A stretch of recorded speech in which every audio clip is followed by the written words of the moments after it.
Pembelajaran Anatomi Fisiologi Sistem Pencernaan, dosen pengampu Henry Widiharto, Erscape. Disusun oleh, perkenalkan, nama saya Lince Laramao dengan NIM 22132599, Prodi D3 Rekam Medis dan Informasi Kesehatan Reguler 1B. Saya mahasiswa di Sekolah Tinggi Ilmu Administrasi Malang. Sistem pencernaan. Sistem pencernaan merupakan sistem yang memproses, mengubah makanan dan menyerap sari makanan berupa nutrisi yang dibutuhkan oleh tubuh.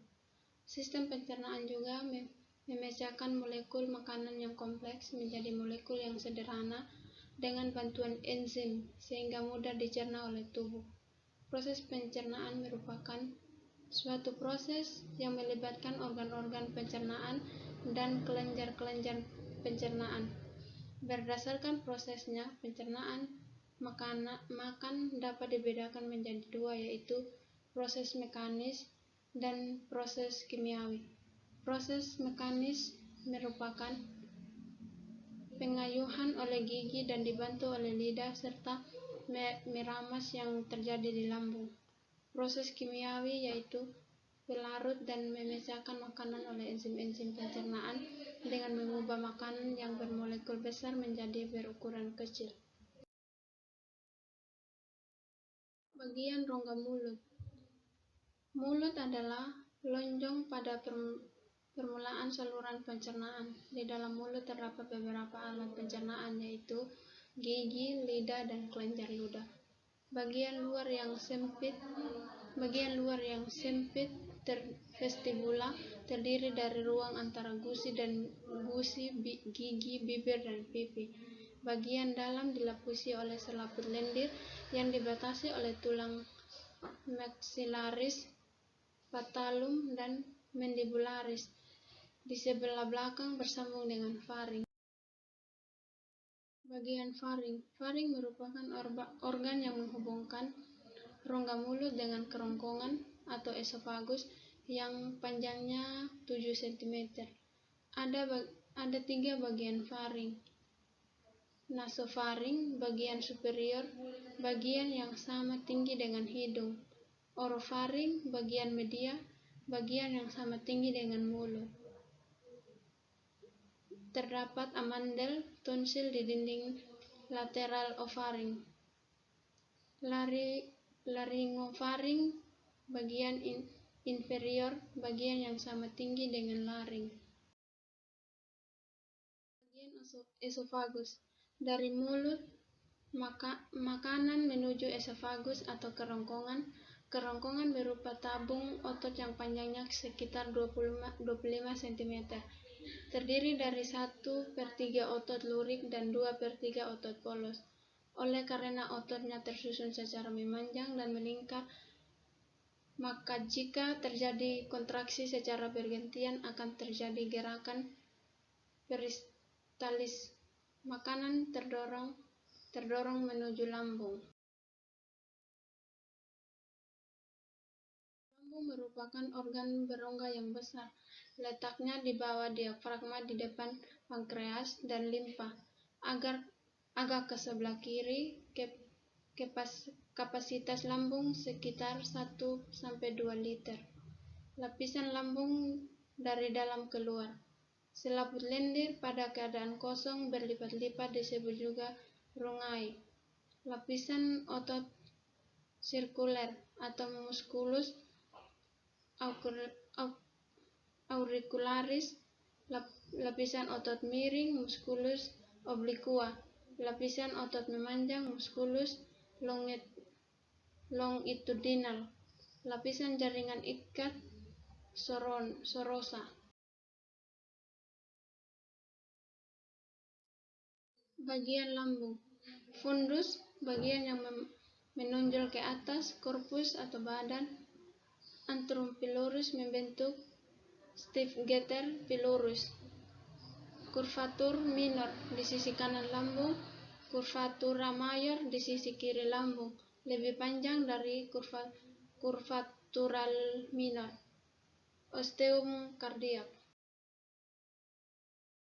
Fungsi lambung motoris, menampung makanan, menghancurkan dan menghaluskan makanan oleh peristalis lambung dan getah lambung. Sekresi enzim pencernaan, enzim pepsin memecah protein, asam amino, albumin dan pepton. Enzim renin membentuk protein susu atau kasein. HCl berfungsi mengasamkan makanan. Desinfektan merangsang keluarnya hormon sekretin yang merangsang pankreas mengeluarkan sekretnya, mengaktifkan pesnigon menjadi pepsin, merangsang hormon kolesterol yang merangsang empedu mengeluarkan getahnya. Enzim lipase memecah lemak, asam lemak dan gliserida. Sekresi faktor intestin vitamin B12 berfungsi dalam pembentukan eritrosit. Sekresi mukris berfungsi melindungi sel-sel lambung dari kerusakan oleh HCl. Usus halus. Usus halus atau intestinum minor merupakan bagian yang terpangkal pada pylorus yang panjangnya 6 meter, merupakan saluran paling panjang. Fungsi usus halus. Usus halus menerima zat-zat makanan yang sudah dicerna untuk diserap melalui kapiler darah dan saluran limfe. Menyerap protein dalam bentuk asam amino, karbohidrat diserap dalam bentuk monosakarida. Getah usus. Pada mukosa usus halus terdapat kelenjar yang menghasilkan getah usus yang menyempurnakan makanan. Enterokalisme mengaktifkan enzim proteolitik dan getah pankreas. Eripsen menyempurnakan makanan, protein menjadi asam amino. Laktase mengubah laktosa menjadi monosakarida. Maltose mengubah maltosa menjadi monosakarida. Sukrose mengubah sukrosa menjadi monosakarida. Bagian usus halus duodenum, usus 12 jari, jejunum, ileum. Lapisan usus halus dari dalam keluar. Lapisan mukosa, lapisan sirkuler, muskulus sirkuler, lapisan otot memanjang, muskulus longitudinal, lapisan serosa. Duodenum usus 12 jari, panjangnya 25 cm. Di duodenum bermuara dua saluran, yaitu saluran getah pankreas dan saluran empedu, di mana getah keduanya dikeluarkan ke duodenum. Getah empedu berfungsi mengemulsikan lemak dengan bantuan lipase. Getah pankreas menghasilkan enzim pencernaan, amilase mencerna hidrat orang menjadi sakarida. Tripsin mencerna protein menjadi asam amino. Lipase mencerna lemak menjadi gliserol dan asam lemak. Jejunum usus kosong, panjangnya sekitar 2-3 meter.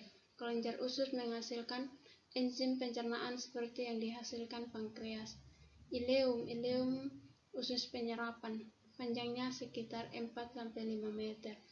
Di ileum makanan diserap oleh jonjot usus, asam amino dan glukosa. Vitamin, mineral akan diangkut oleh kapiler darah, sedang asam lemak dan gliserol akan diangkut oleh pembuluh limfe.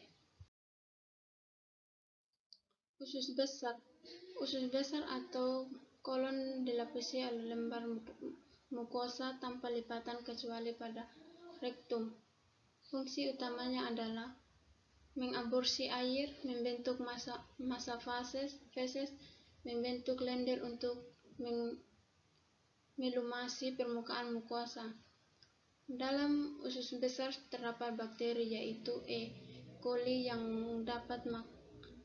hidup pada makanan yang tidak dapat dicerna oleh manusia, misalnya selulosa, dan menghasilkan vitamin K dan biotin. Kedua produk yang distesis E. coli tersebut diserap ke dalam tubuh melalui dinding kolon. Jadi dalam usus besar tidak terjadi pencernaan mekanis maupun kimia, yang terjadi adalah penyerapan air dan pembentukan feses yang tersimpan 24 jam. Rektum. Rektum merupakan sebuah ruangan yang berawal dari ujung usus besar setelah kolon sigmoid dan berakhir di anus. Organ ini berfungsi sebagai tempat penyimpanan sementara feses. Biasanya rektum ini kosong karena tinja disimpan di tempat yang lebih tinggi, yaitu kolon descendens.